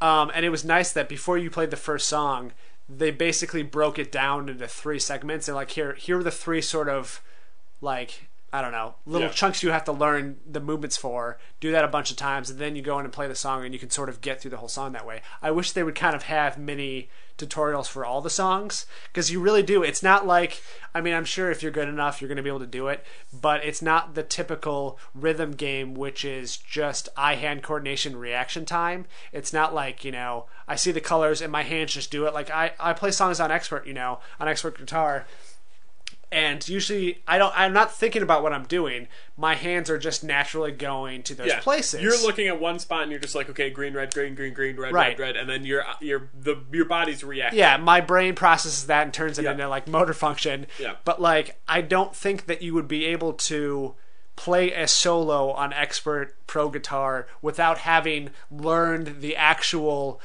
placement of your hands and where you're supposed to go and all that stuff. Like, I feel like, I mean, you are learning how to play guitar if you use this Pro Guitar, which is the point of it. Yeah. But like I said, it's not a thing that, unless if you devote your life to learning how to do this, you're not gonna be like, okay, I'm just gonna pick up and do like the Freebird solo based on just reaction time. It's got to be coming from memory. Yeah. So it's fun though. It's pretty cool. Like, it's certainly a different experience. It's fun that for 3 they added in those sort of pro elements. But it's hard, man. It is hard. Yeah, I imagine, like, if you gotta be committed if you're gonna Yeah. use that ever. Yeah. Like, I always thought, like, when I got it, which was even after college, but I always thought, like, it'd be fun to get good enough where I can, like, just bust out Pro Guitar Yeah. while we're playing Rock Band. It's like, I'm just gonna play a song on, like, hard Pro Guitar, and then just Right. be like, but then But just, like, it would have to be a song that you've practiced for hours and yeah, but hours. that's the thing, is like that. Then I like, if I'm gonna practice that much, I might as well practice with Guitar. a real guitar. Yeah, get like Guitar Smith or something. Yeah, Yeah. It's like, okay, I can actually hear the notes and I can practice it without having to stare at like just hardest button to button, slowly scanning up. And certainly the division is easier because of how the things are, but I feel like it's a lot easier for me to move and position my hands on a real guitar and actual strings than it is on these like millions of really thin like razor blade buttons. You gotta and like sliding your finger up and down it really does not feel great. So getting my calluses, but in a different way than I would on actual playing guitar. Yeah. But then I played Tales from the Borderland, episode 4, the penultimate episode. Not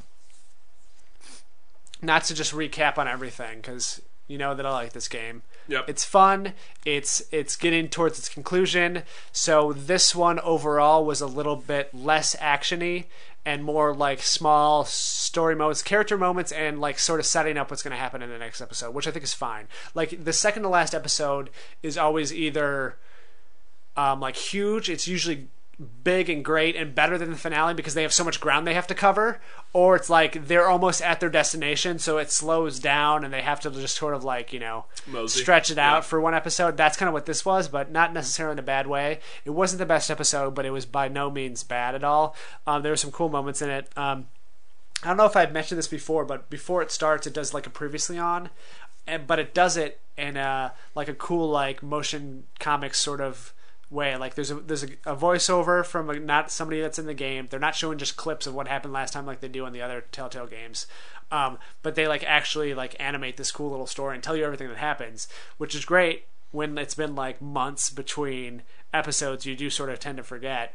And just seeing like a 30-second clips of like people saying one line of dialogue here and there doesn't always tell you the whole story. So that was really good. Also, I feel like in this episode, the tough choices were like the smaller things, the little moments. It wasn't like, hey, do I go left or right? It was like, hey, do I tell this person the secret I have, or do I hold on to it? Just those little choices I felt were more emotional and were better. There was some, because it was the second last episode and just because it was this sort of like, you know, bigger story, there was some like unnecessary sacrifices, I feel like. Same thing that happened in episode 5 of Game of Thrones, where it was like second to last episode, so let's have somebody sacrifice themselves for almost no reason. They could have found a way to make it work, but it was another situation where I'm like, okay, I can think of a very easy way to get out of this situation right now, but instead the people are just like, okay, you're going to sacrifice yourself, bye. Thanks for sacrificing yourself. Sort of thing where it's like, no, you could have saved him. It would have been really easy. You could just walk to the other direction. Right. You didn't have to go that way. There was a small little thing that, so you go to this big space station where the series starts on, but you're like walking down the hallway and a guy sort of like points finger guns at you and you sort of do it back, and then he acts like he got shot and like falls down on the ground, like really like overdoes it, which was kind of a funny moment. Then later on, when you're talking to somebody else in this big area, 2 people do it behind you. It's like this game that the people play on the actual space station. I thought that was a cool little funny touch. Okay. And then it actually does go somewhere, but I don't want to spoil that. But it was just fun to see like little moments like that. I like the way they have sprinkled humor throughout this whole thing. Like they have funny lines sometimes. They have funny game mechanics or whatever. Like they did another thing where it was like a heist description where like, okay, this is how we're going to break into the space station. They go through all this stuff, and through that, not only do you see funny moments, but you do funny gameplay. Like he's like, I'm going to hack into the mainframe, and all you have to do is tap A few times, and they're like, we're in. Just stupid stuff like that. So I mean, it was just fun, and there was the finger gun thing too. Reminded me of, there was a 360 commercial that came out right when the console was launching. It was when they had the slogan like "Jump in," I think, and they banned it in everywhere but Europe. But it was a bunch of people doing like finger guns and like shotguns and stuff, and going through this whole city of like having a game of like shooting each other and stuff like that. I think I remember that. Vaguely. It was one of my favorite commercials. You were able to download it on your Xbox before they ban it, and so that was one of the few videos that I kept on my original Xbox 360. Nice. Oh, they were playing cops and robbers. That's what it was. A bunch of guys had ski masks. Everybody else were pretending to be cops, and they were chasing them through the city, like shooting each other and doing all this stuff. And then once they finally tagged all the other people, then they switched. They handed them the masks. The other guys handed them the badges, and they ran away again. Anyways, yeah, it's good. It's fun. I absolutely recommend this series, almost more so than anything else. I really want Wolf Among Us Season 2 for sure. But I think this has so far just been a good standalone thing. I'm sure they're going to do some sort of cliffhanger or like what's going to happen next season. But I've just had fun. I just have fun playing it. It's fun to make decisions. I feel like they matter, and even if they don't, there's a reason why they don't. You know, like I can be like, okay, they're fun. It was just to have this funny moment or to do this stupid thing. Yeah. The character, it's cool. It's fun to play these two different characters. I've created two different personalities for them. There's always a bunch of little Easter eggs. Like there's an Easter egg, like there's a machine where you buy new clothes in this, and in the background you can see it, and there's like different heads that it puts on, and one of them was like a Bart Simpson head, and like things like that. There's like a devil and things, and, you know, just little things here and there that are always fun. Little nods, little Easter eggs. There's a point where you have to be a tour guide because when you're in this place that you don't know, and so you're just making up stuff based on what you're seeing, and that was a lot of fun too. Like all the choices, like there was one right thing, and then there was a couple of ridiculous things, and you could just say whatever you wanted. So that was fun. Nice. But yeah, it was fun. I enjoyed it. Good. When this comes on sale, I really think that you should try it out. When the first episode is inevitably free, I think you should download it and try it. Yeah. No, you still don't want to? I think you kind of want to. I'm interested, but when it's on sale, I'll give it a glance. Man, right now, it's been 2 years since Wolf Among Us came out. Yeah. Which is insane. That you need to do that right now. I need to. No, I'm saying like the Telltale's, yeah. No, they're working on next season's Game of Thrones. Oh yeah, I hope. And they're gonna do another one. They're gonna do the Station Agent with Peter Dinklage. Well, they're doing the Minecraft. Yeah. Yeah. I mean, like Marvel. I know you hate Borderlands. I hate Borderlands. Yeah. I understand that. I'm sure that it's it's not actually made by stupid Gearbox. No. So I'll be fine with it. But it's just one of those things where just like after Wolf Among Us, I kind of like put down Telltale because I still had like Walking Dead Season 2 that I still haven't played. Right. And just like then it wasn't until Life is Strange that I started playing episodic games again. So it's like, yeah, I could see myself like now going and finally doing Walking Dead Season 2. Would you rather it be where all the episodes are out before you start? No, I mean that wasn't it. It was just more of like just like walking and doing like dialogue. Yeah. Was like even for somebody who just cares about story, it gets boring. It can just be like I needed something because Walking Dead, there was like no puzzles or anything. It's literally just like walk and get story. And then Wolf Among Us, there was some puzzles, but it was still mainly like walk and get story. It's like I need something to also entertain my brain. It told a good story, and then you told me like, hey, Walking Dead Season 2 is not that great. So like, oh, okay, I can kind of hold off on that. Yeah, it starts off really good. I think you played the first episode, right? I played some of it. And that was good. I was like, oh yeah, this season's going to be great. Yeah. But by the end of it, I was a little bit upset, as you could remember. Yeah, and then so it's just like, okay, and then Minecraft I have no interest in. No. And then like, I already forgot fucking the Marvel HBO show. Oh, Game of Thrones. Game of Thrones, like I had no interest in. Right. And then they announced like, hey, we're going to do a Borderlands. I'm like, great, I'm out of this whole season. You're already backed out of, So it's just like, and then, it's like, oh, we're going to do a Marvel. Okay, that could be interesting. We'll see. It depends what they do. Yeah. Yeah. If it's just like promotional stuff for their next I Age of doubt they Ultron will. comic, Yeah. then I might take a backseat, but. Also, I had a couple questions for you. Okay. So, thinking about doing some YouTube videos, right? Yeah. Contributing a little bit to that. Sure. But I was thinking about having my one sort of game series I wanted to do is like... You're going to create a new series? Well, yeah, I figured I needed to. Probably a bad idea. No, to do like one-shot achievements, basically. Like the ones I have to do right now are I have to do like Limbo, playing through the entire game in one sitting with only 5 deaths. That should take about an hour. I would not recommend doing that. Not I wouldn't recommend trying to record you doing that. Because you might get very far in the game and then hit your 5 deaths and then realize what I was going to do is I'm just going to Twitch it, and then when I finally am able to do it, I'll upload just the hour of me doing it all in one sitting. Sure, okay. And also I had to do Alien Isolation. The 2 achievements I need are beating it on hardest difficulty and beating the whole game without dying. Okay. Don't know if I was going to combine those 2 things. Problem is it's been like 9 or 10 months since I've played it, so I was thinking about playing on like easy, play all the way through just to remember where all the games are and all the puzzles and stuff, and do it without dying, and then go and play hard. Yeah, that's probably the smarter way to do it. Yeah. And what's the question? Just should I? These are the things that like. Would that be interesting if I do those things? Yeah, I mean, I think just like. And what should I do? Or do you think I should try to do no deaths and on the hardest difficulty right off the bat? No, I mean, okay. As an expert YouTuber, myself, I think you would have to first decide, like how much.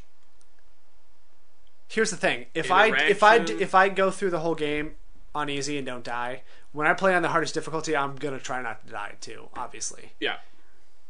It wouldn't be, but I wouldn't like dashboard out if I was about to die. Yeah, because that's the thing is like if you're gonna play, it's got to just be like I would almost say if I mess up, I mess up. Yeah, you mess up, and you record that, and then I'd also say that you kind of also have to be like, okay, am I going to do this in hour installments or 2 hour installments? Yeah, because like if you all of a sudden play and it's one of your late night game binges and Limbo takes you like 5 hours and you're twitching that whole 5 hours, you're creating work for yourself to then go like, hey, well I was talking to the camera in hour 2 and I said some great stuff, but then I didn't beat the game till hour 4. Yeah. So now you're creating this whole like you're gonna have to edit things, which is fine. I mean, you edit the podcast, you can edit game videos, but like the reason YouTube has stayed relatively fun for me this time because you just sit down for an hour, play, and then upload. Because I take out edits completely. Yeah. I'm just like, I'm play a game, and even though like when I played Massive Chalice, it's just like I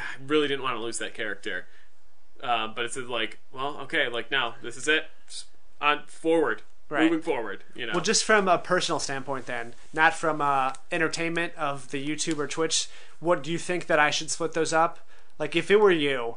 And you had those 2 achievements left, would you try to do them at once, or would you... If I wasn't recording, I would try and do them at once. Okay. Because I'd be like, I will just dashboard out and do all it's just that I haven't played the game, I'm not familiar with it. Like, I kind of want to do them both at the same time, but I don't want to have to exploit the system too much. No, yeah. Like I said, if I wasn't recording, I'd try and do them both. If you're like, no, I want to do an Alien Isolation stuff, then I would say play on easy, record you playing on easy. Yeah, and just play the whole thing. And play the whole thing, or, break it up into whatever you want. I probably wouldn't do the whole game, because, one, it's a long game, but also I think just, like, the first hour of it is kind of like, Yeah, it might be. It's slow, I mean, if you know a good spot to start, if you're like, hey, hour 2 when the alien comes down is where I'm going to kind of start it. Yeah.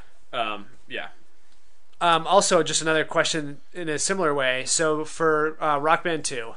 Yeah. I haven't done the endless set list for that game yet, and I also don't have obviously the Bladder of Steel achievement, which is the entire endless set list without pausing or failing. Yeah. Now, at some point, we're going to get to Rock Band 2 in our band. We're going to have to use your disc. Okay, that's fine. Mine's scratched. Yeah, really bad. Should I go for one of these right now? Should I go for the Bladder of Steel one, because we're probably not going to do that together? And if so, I hope we do it together, because I need it. Okay. If we're planning on getting other achievements, then that's fine. I just didn't know if we had enough. Like, the best way to do this would be to just do 2 instruments. Yeah.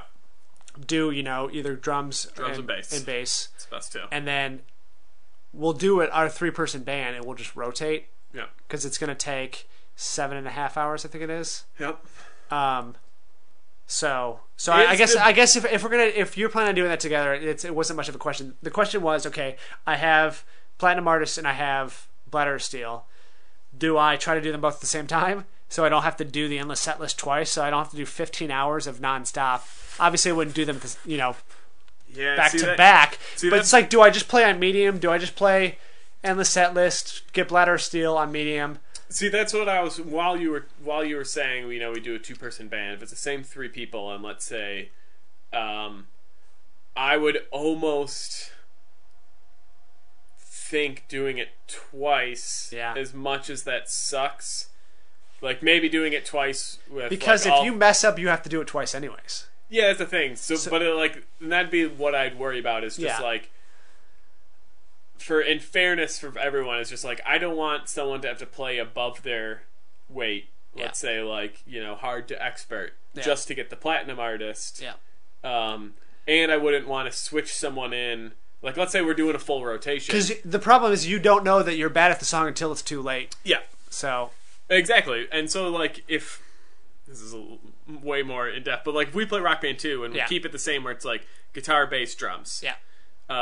And I'm the one playing all the songs on drums, but then we're like, hey, endless set list, 2 people, bass and drums. Then it's just like, well, then I can't sub out. You can't switch out, no. Because it's like, unless we're playing on easy... Because if we're playing on easy and we're just going for Bladder of Steel, then I have more confidence that anyone can just come in and, you know, or whatever not worry it's about the foot pedal. And and then it'll just be fine. Yeah. But it's just like if we you can't play on easy, by the way. You can't do endless set list on anything. Anything less than medium, probably. Yeah. Well, then medium, I'd be like, I'd still be okay with like easy songs. Right. Someone else can get in, and then when we get harder, I'll play the last. I just 3 meant hours. that like we could hand off the thing for one song if somebody had to like go to the bathroom or something like that. It wouldn't be like a full 3-man rotation, probably. No, I know. It'd just be like, hey, I'll do 5 songs and you do 5 songs. Because at some point you're gonna get super tired playing the drums, so you need at least one break in 7.5 hours. Surprised how long this guy can go. Yeah. To answer your question 2 times. I think just because you'd hate to play an expert and get to the last song and fail. If we're playing a new one together, then I can wait. Yeah, but I thought like Bladder of Steel may be too ridiculous to attempt as a band, so maybe it'll probably realistically Bladder of Steel will probably just be me and you. Okay. Because it's easier for just the 2 of us to get together and be like, hey, we have 7 hours, 8 hours. We're crazy enough to attempt this. Yeah. I would hate to rope other people in and just be like, clear out your whole fucking day. We're doing Rock Band 2. Right, especially if they don't care that much. Yeah, and they're just like, well, I don't want that achievement, so yeah. It's like, I don't care. Yeah, but if you were going solo, I would say wait. Twice. Yeah, I'm just going to wait. Okay. Yeah. Can you do Rock Band 2 World Tour solo? Yep. You can? Mm-hmm. Okay. And you can also do it online, which is fun. Forgot about that. We got a couple of online bands, and if they're not there, you can continue without later and just do it yourself anyways. Yeah, okay. So. Cool. Yep. I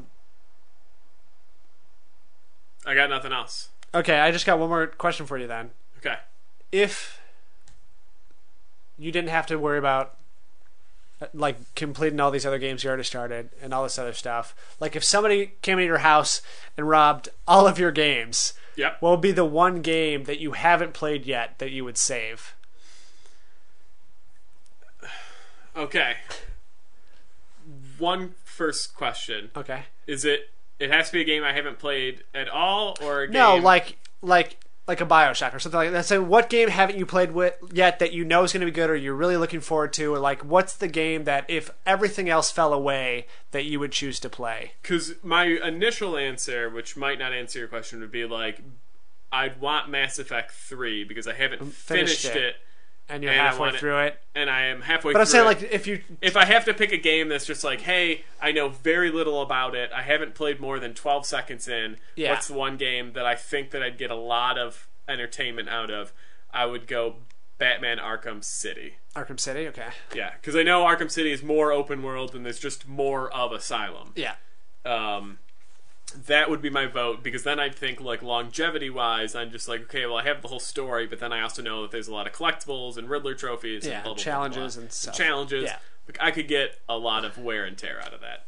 BioShock would probably be a great story, but once I beat it, I don't mean like, hey, what's the one game that you would have for the rest of your life? No, I know, but that's if everything was robbed and it's just like, they left me a ransom note, you're allowed one game. Yeah.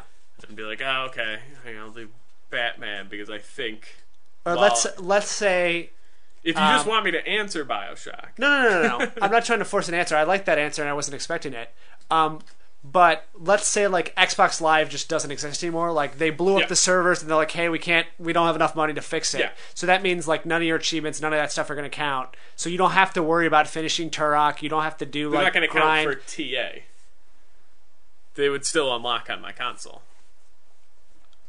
Not if like Xbox Live. What I'm saying is if that went away, if achievements blow up like if somebody messes up the timeline and there's a paradox and achievements never existed to begin with. Yeah. Like what game would you play? Like, and it could be the same thing, but I just wanted to. That was more of the question I was trying to ask. It would still be Batman. Okay. Because what I've played of the 10 seconds I've played of each game, like Batman, to me, I was more excited to be like, this is gonna be fun. Yeah. And Bioshock, when I played it, I'm like, I've heard this is gonna be a good story. Yeah. So like those are the two that I base it on. Just like what I've played of Batman, I'm like, yeah, I'm excited. And Yeah. Bioshock and it's is certainly just a like, newer game, and it's Batman, so yeah. But anyways, guys, that was an episode. You can find us on Twitter at NotFunPodcast. You can find us our website, thisisntfunnymorepodcast.com. We got a YouTube page, which Phil's putting up new videos all the time. And if we do decide to Twitch, we will tweet it out first, but you can find it at twitch.tv/thisisntfunanymore. Also, take our survey if you haven't yet. If you already have, thanks. My last episode next week. Yeah. That's what I'm saying. Yeah. Would you like to come up with a sign off so the robot intern doesn't have to? Sign off on the spot. Well, I mean, back in the day, you were just like a sign off factory. You know, Yeah, how's well, that? Cat's pajamas. Yeah. That's what it should be. We'll do it. We'll bring it back around for the year anniversary. Thanks, guys, for listening to the first episode of This Isn't Fun Anymore podcast, and we hope you guys tune in to the next one. Yeah, and at some point we'll have a sign off. We'll have like a cool slogan. Yeah, it'll be something like, how's that, cat's pajamas?